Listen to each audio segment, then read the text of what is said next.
di video day! Oh! Ayan, may kalab shoutout everyone. Mag-update lang si Inang ng mga ganap sa kanyang buhay-buhay ngayon. Ang itim na ni Inang kakabilad sa init. Kasi andito yung mga apo ng amo ko, yung tatlo. Eh, pareho silang may mga pasok na kaya walang mag-aasikaso. Ako ngayon yung nag-aasikaso. Bali, 4 na yung inaalagaan ko ngayon. Apo ng mga amo ko, saka yung si Akong. Tapos, hanggang ano lang sila dito hanggang next week kasi ano kasi nila ngayon eh, break nila sa school dito sa Taiwan. Kaya andito sila. Tuwing bakasyon talaga is nandito sila. Pero ngayon ako na talaga ang nakatutok mag-asikaso sa kanila kasi yun nga yung amo kong babae is may pasok na rin siya kaya yun ako talagang inaasahan na mag-asikaso. Pero may extra namang bayad kaya share ko sa inyo yung mga konting ganap. Ito yung mga ganap namin kanina na Diyos ko, tanghaling tapat nagbibisikleta kaming 4. Ay, 3 pala kasi yung isa lang sa akin, nakaangkas. So, tara silipin natin yung aking a day in my life. So, sa kainahan nga nag-abroad rin sa Taiwan. Charot. Shout out kay Cindy Cinco. So, itong video nito is kaninang mga 2 PM ito. Yan, sinamahan ko sila pumunta dito sa library. Actually is pangalawang balik na namin to kasi nung kaninang umaga, hindi naman masyadong maaga, mga bandang tanghali na yun, mga 11:30 na kami or mga 11:45 nata kami nakaalis dito sa bahay. Kasi nga tanghali na rin silang gumising. Sabi ko, mamayang hapon na tayo pumunta, 2:00 kasi magsasara na ngayon. Talagang namimilit sila. So ayun, sinamahan ko pa rin. Kaya pagdating namin doon, sabi nung doon, parang namamahala doon na yun nga break nga nila, parang lunch break ganon. So ang ginawa nila sinuli muna na lang muna nila yung libro na nauna na nilang hiniram na nung sinamahan sila ng lola nila nung nakaraang araw. So yun sinuli, tapos bumalik na kami pagka 2:00. At ito na nga yung video na to, yung bumalik kami ng 2:00 ng hapon. So ayan, nagpili-pili sila dyan habang namimili sila ng libro. Ako na may nagtitingin-tingin. May mga English din naman siya. Sabi ko dun sa isang bata, sabi ko, gusto mo ba ng English book? Sabi niya hindi ayaw daw niya kasi hindi daw siya marunong magbasa. Sabi ko, ako magbabasa para sa'yo tapos i-Google Translate ko. Sabi niya, ayaw niya kasi hindi nga daw niya maintindihan. So ayan, binalik na natin.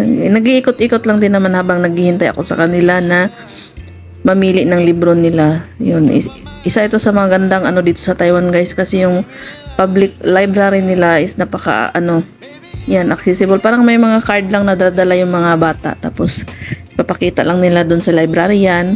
Tapos sa loob ng library nila dito is may computer.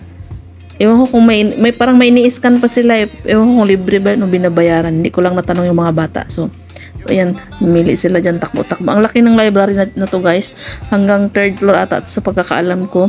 Pero hindi na kami umakyat kasi nga sabi ko sa kanila hanggang 3:00 lang tayo ng hapon pwede magtagal kasi kailangan ko pang asikasuhin yung isa kong alaga. Yun na si Akong. Sabi ko 3:00 balik na tayo ng bahay kasi kailangan ko painumin ng gatas yung lolo nila.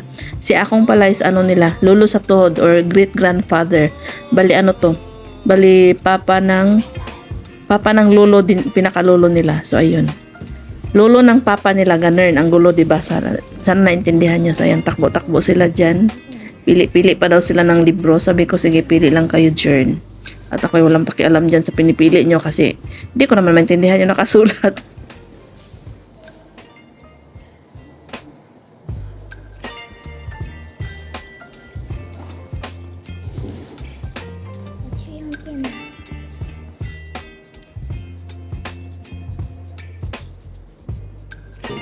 Nasama? Chocolate. Kaya cari ya. Bisa jauh.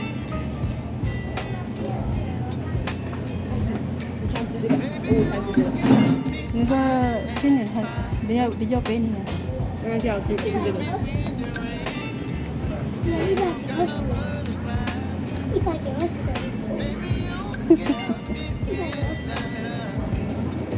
Yoga aja deh, masih bubuk. Encang na? 这个是很 lukit 的，这什么？这个不要了。बहुत ही रच है This one niyo may chocolate ma. Chocolate.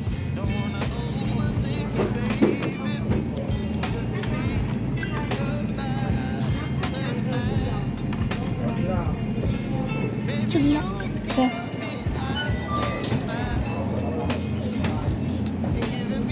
Alam ma? Ang dadagan.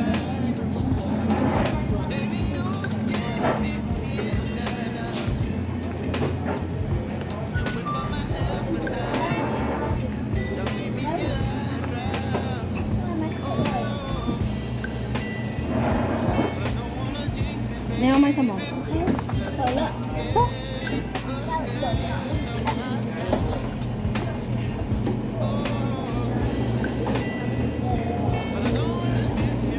Inchang. Niyo may sama Inchang.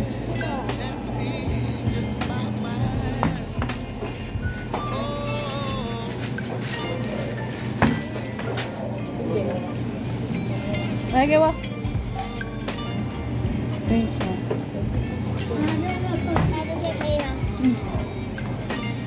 Inchang, có trên.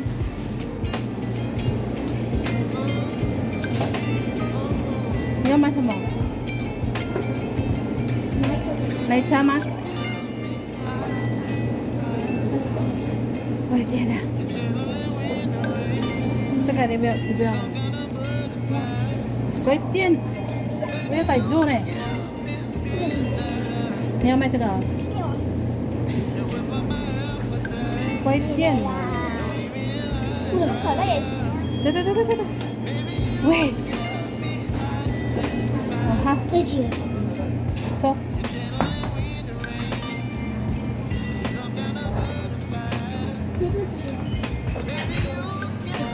Cho. hay xíu